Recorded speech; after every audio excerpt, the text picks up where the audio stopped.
massive amounts of money, hundreds of billions of dollars to illegal aliens for their health care, while Americans are struggling to pay their health care bills. That was their initial foray into this negotiation. We thought it was absurd.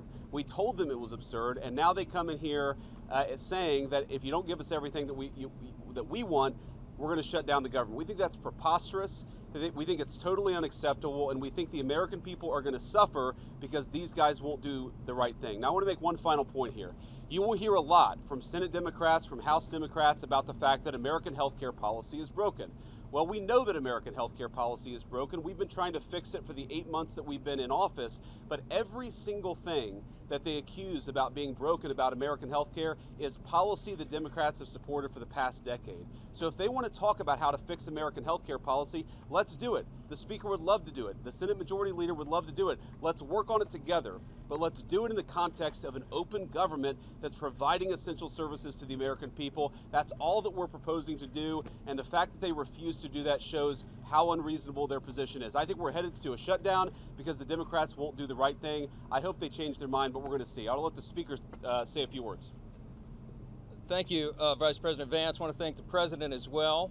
They showed strong leadership today. They invited the 4 leaders over here because the President is operating in good faith, and he demonstrated that very well. The problem is that Chuck Schumer and Leader Jeffries refuse to acknowledge the simple facts. Let's review what the simple facts are. As the Vice President was saying, this is the common sense thing to do. This is the right thing to do. This is the simple thing to do. By way of review, the House is getting back to the way the regular appropriations process is supposed to work. 12 separate appropriations bills passed through the House Appropriations Committee, 3 off the floor. The Senate doing their work as well. All this in bipartisan fashion, by the way. They passed 3 bills in the Senate. Those bills don't match up exactly. So for the first time in years, since 2019, you have a conference committee that is being constituted between the House and the Senate. This is the way a bill becomes a law. They work out the differences. All this is happening in bipartisan fashion. The problem is we've run out of clock. September 30th is the end of the fiscal year, so we need a little more time. So what we did in the Republican majority is the right, responsible, simple thing.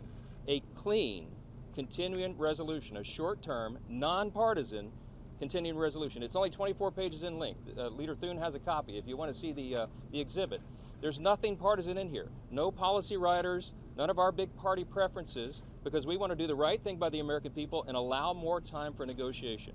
Now, there's a reason that Chuck Schumer and Hakeem Jeffries have come out here, stomped the feet, saying that they can't go along with this. They're trying to bring in extraneous issues.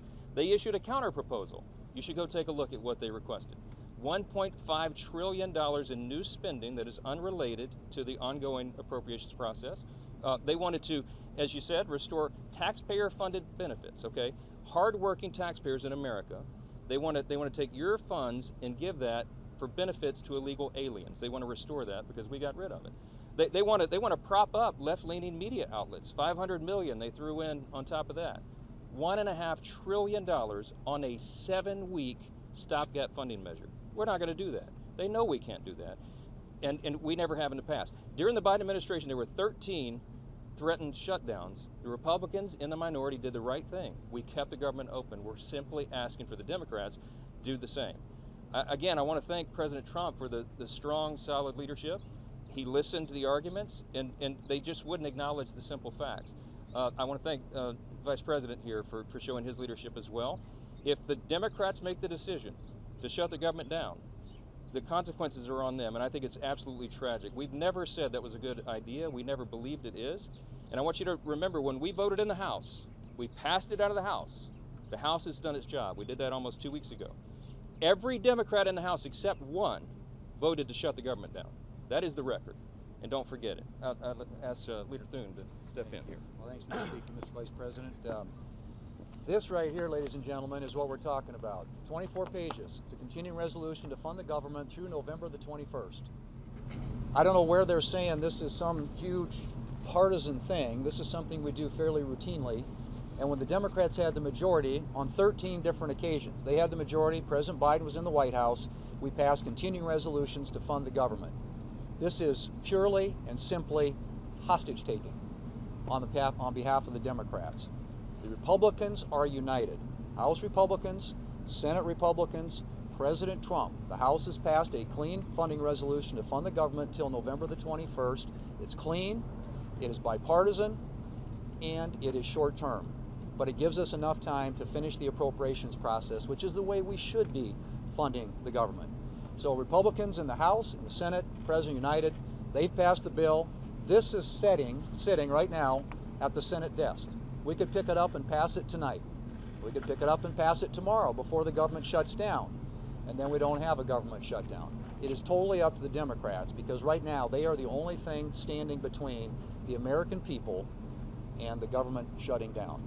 We're all in favor of funding the government, and this is something that's been done routinely 13 different times by the Democrats when they had the majority. So it's to me, it's purely a hostage-taking exercise on the part of the Democrats. We are willing to sit down and work with them on some of the issues they want to talk about, whether it's the extension of premium tax credits with reforms. We're happy to have that conversation. But as of right now, this is a hijacking of the American people, and it's the American people who are going to pay the price. Can you Russ, you want to say a few words? Sure. We want to keep this government open. It is not good for the American people to have the government shut down for any period of time.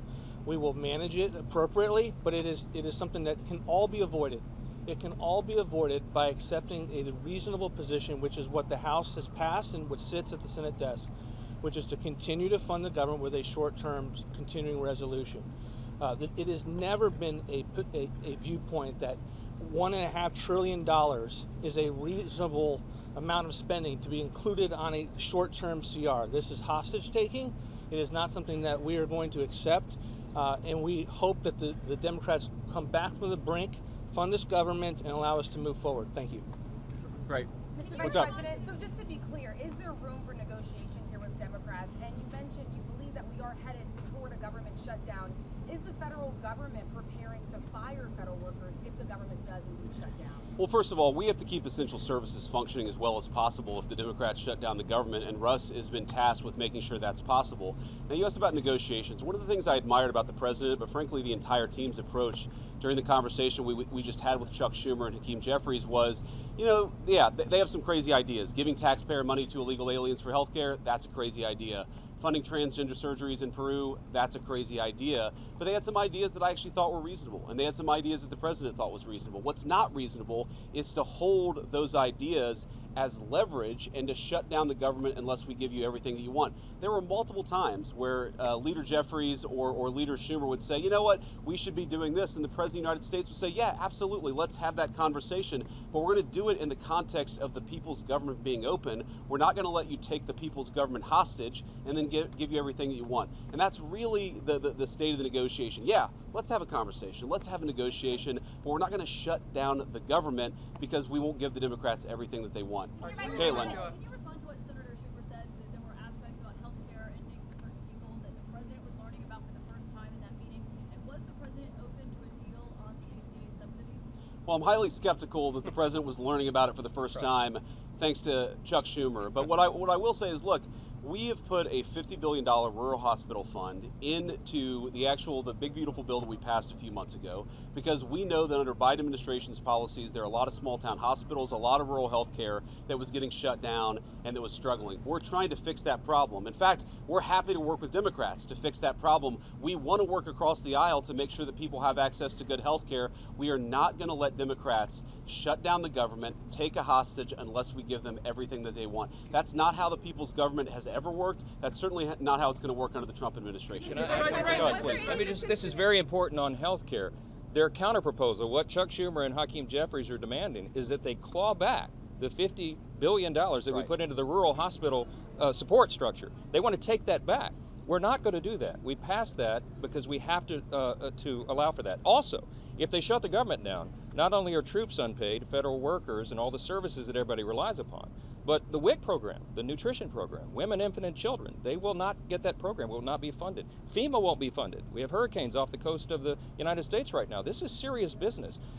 You have telehealth, you have mental health services, all that's funded by the government would stop if Chuck Schumer and Hakeem Jeffries and the Democrats have their way. The Democrat shutdown would be damaging for the country. We can't allow for it. Yeah. Thank you all. Passing a shorter CR? Was there any mention of passing a shorter CR?